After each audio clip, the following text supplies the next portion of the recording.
uyazokwenza ukuthi uma uhambe ejulu uhambe uyiqanje lokudombaka uhambe unyathele ngabantwana ngisho kuyakho anibonga ivangeli uyazokwenza ukuthi uma uyinsizwa uthi uma uhlabela ukhuzo uhambe ukhuzo ugcina amandla kamoya ogcwele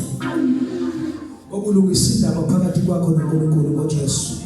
indaba yesono indaba yakona indaba yokufa entandweni kaNkulunkulu yalungiswa ngobani ngoJesu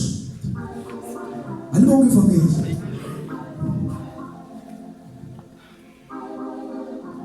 yamthanda uJesu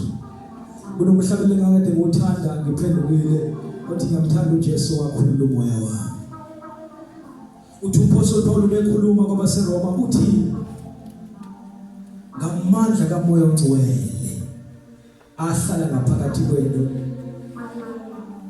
niyakuba namandla okunqoba umsebenzi wenyama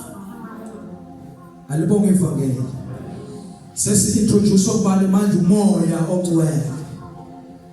esamuswa echazwa uJesu mhla ezolandwa Yesu ezulwini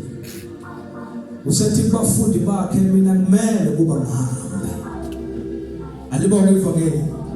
ngimele kuba ngihambe sengiyiqedile inkonzo ngibethelwe nginikele ukuphila kwami endaweni yalaba bantu